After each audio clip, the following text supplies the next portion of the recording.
गांव का कुआं थोड़ा दूर है, ये वाला कुआं पास है, यहीं से ले आता हूँ। पर लोग बोले कि वहां तो भूत रहता है। तुकाराम जी बोले कोई बात नहीं, प्यास लगी है, भूत है तो कोई बात नहीं। तुकाराम जी गए, बाल्टी डाली कुएं में और पानी जैसे ही निकालने लगे, सच्ची वहां भूत था। वो बड़ा भूत प्रकट हो गया, भूत लंबा लंबा लंबा। तो तुकाराम जी ने देखा, हे भगवान भले मिले मुरे लंबकनाथ, भले मिले मुरे लंबकनाथ, बड़े लंबे हैं। भूत था वो, पर ना। तुकाराम जी बोले, हे विठ्ठल, हे भगवान, आप ही हो ना इस रूप में।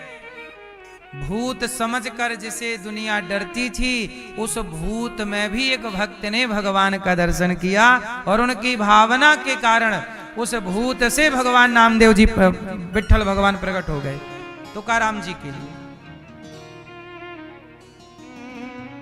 हाँ, जाकी रही भावना जैसी,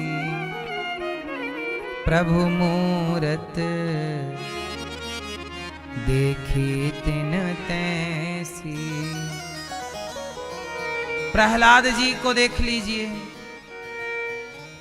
किसी को कुत्ते में भगवान का दर्शन हुआ, किसी को गधे में भगवान का दर्शन हुआ, किसी को भूत में भगवान का दर्शन हुआ। प्रहलाद जी को देख लीजिए, पत्थर के खंबे में भगवान का दर्शन हो गया।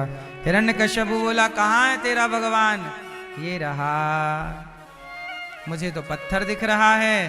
प्रहलाद जी बोले, पिताजी ऑपरेशन करा लीजिए अपनी आंखों का, मोतियाबिंद हो गया है आपकी आंखों में। अज्ञान है तो भाई पत्थर ही दिखेगा। इसलिए मेरी माँ, भगवान कैसे? सच्चिदानंद सत्य। कैसे भगवान सच है, जहां देखो वहां ईश्वर, यही सच है। चित भगवान कहाँ रहते हैं? कण कण, वही हमने आपको समझाया, आनंद। इसलिए भगवान क्या देते हैं? भगवान आनंद के सागर हैं। भगवान क्या देते हैं?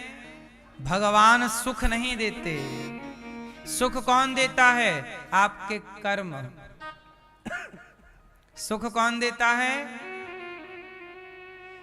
एक होता है सुख।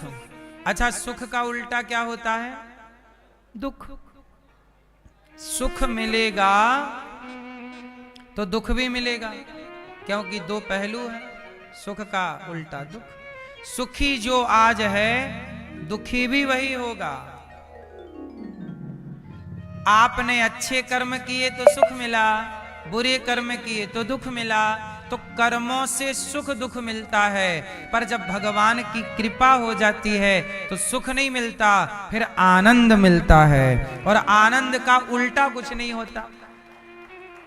सुख का उल्टा दुख हुआ, बताओ आनंद का उल्टा क्या हुआ?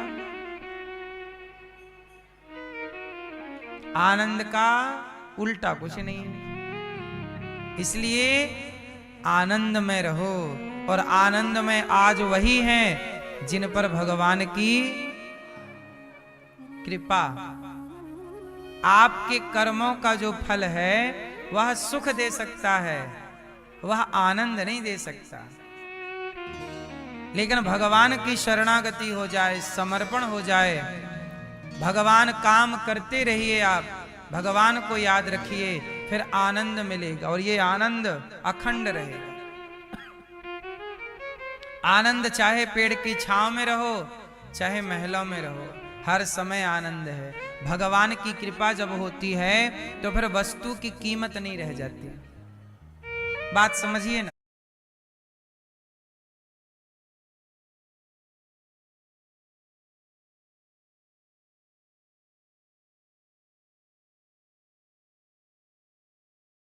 समझिए ना, बोलो हाँ।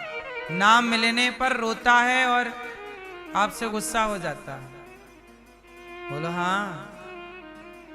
कई बार माँ से गुस्सा हो गया बच्चा, मतलब माँ से नाराज हो गया, किसके लिए? खिलौने के लिए। वो खिलौने को ज्यादा महत्व दे रहा है, बोलो हाँ। लेकिन वही छोटा बच्चा जब बड़ा होता है तो फिर वही उस खिलौनों से नहीं खेलता। अरे कहाँ मैं भी पड़ा था खिलौना। एक छोटा सा बच्चा लॉलीपॉप के लिए कितनी मशक्कत करता है, और लॉलीपॉप मिल जाने पर ऐसे खुश होता है जैसे सब कुछ मिल गया। बोलो हाँ। वही बालक जब बड़ा हो जाता है तो उसे लॉलीपॉप तुच्छ लगने लग जाता है, खिलौने तुच्छ लगने लग जाते हैं। जैसे छोटे बच्चे को लॉलीपॉप और खिलौनों के लिए कभी रोता था, तड़पता था, बड़ा हो जाने पर कोई कीमत नहीं रह गई उसके लिए। बोलो हाँ। उसी तरह ये संसार का हर सुख केवल खिलौना और लॉलीपॉप की तरह है। जिस दिन भगवान को आप समझ जाओगे, पालोगे, उस ईश्वर के आगे संसार का हर सुख खिलौना है। अभी हम बच्चे हैं इसलिए संसार के खिलौनों में उलझे। ये पद क्या है? पद का एक खिलौना। कई लोगों को पद चाहिए, पद के लिए मरते हैं। पद खिलौना है, प्रतिष्ठा खिलौना है। बच्चा क्या है? एक बच्चा चाहिए महाराज, बच्चा खिलौना है। आप लोग खिलौनों के लिए, कोई कहता है ब्याह नहीं हुआ, स्त्री चाहता है, पुरुष चाहती है, ये संसार का सुख, कोई पैसा चाहता है, ये सब जगत के खिलौने हैं। ये खिलौने आज आपको अच्छे लग रहे हैं, पद का खिलौना, पैसे का खिलौना, लेकिन एक टाइम बाद ऐसा आएगा कि सारे खिलौने बेकार होंगे। आप मस्ती से कंधों पर लेट के जा रहे होंगे शमशान। सारे खिलौने आपके यहीं छूटने हैं। जिन खिलौनों से खेलते रहे वही, उन्हीं में से कुछ खिलौने आपको शमशान तक पहुंचाएंगे। बोलो हाँ कि ना? जला देंगे, जल जाएंगे आप, खिलौना खत्म। फिर आगे की यात्रा कुछ और है। इसलिए सच्चाई यही है कि इन खिलौनों में ज्यादा उलझो मत। क्यों? भगवान सबसे बड़ा धन है। कहते ना, किसी के कान में हीरा, किसी की नाक में हीरा, क्या कहें हम आपसे, हमारे तो श्याम है हीरा। ये हीरा है, बाकी तो सब जीरा है। ऊंट के मुंह में जीरा, कहावत सुनी होगी।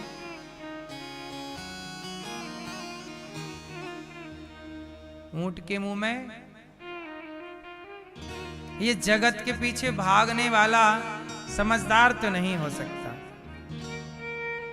हमेशा मैं एक बात कहता हूं, आपको याद भी हो जानी चाहिए ये बात, ये प्रसंग बस फिर कह देता हूं कि देखो, महाभारत हुआ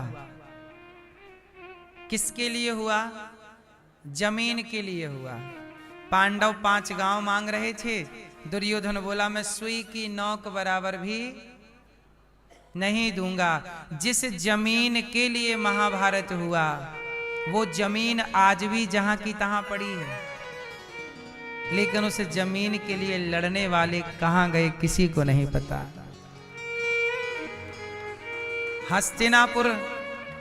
हस्तिनापुर आज वर्तमान में मेरठ है। हस्तिनापुर मतलब मेरठ बन चुका। इंद्रप्रस्थ का मतलब दिल्ली। दिल्ली और मेरठ, ये दोनों जमीनों के लिए ना विवाद था। बोलो हाँ। जिनके लिए लड़े वो जमीन में आजकल रामलाल का घर बना हुआ है। रामलाल कहता है मेरी, पर लड़ने वाले ना हारने वालों का पता रहा, ना तो जीतने वालों का पता। ना जीतने वाले मिल रहे हैं अब, और ना हारने वाले। वो क्या कह रहे थे? सुई की नोक बराबर नहीं दूंगा। लो भैया, पूछो दुर्योधन, सुन रहे हो? ले गए कुछ। इसलिए मेरी मां, ये खिलौनों के लिए लड़ना झगड़ना बंद कीजिए। प्यार मोहब्बत से जिंदगी जिए। और विंदास भगवान की शरणागति ग्रहण कीजिए। भगवान से बड़ा धन कुछ नहीं। इसलिए मीरा जैसे महान भक्तों ने गाया कि पायो जी मैंने राम रतन धन पायो, मैंने राम नाम की पूंजी कमा ली, पाली, और क्या चाहिए। ये धन आ गया तो बाकी धन तो आ ही जाएंगे। पैसा कमाना चाहिए मेरी माँ, मेहनत करो तो पैसा भी आएगा, घर वर सब आएगा। देखो जमीन जायदाद तो होना चाहिए आपके पास, पर इनके लिए लड़ाइयां नहीं होनी चाहिए। आपकी जिंदगी सबसे बड़ी है।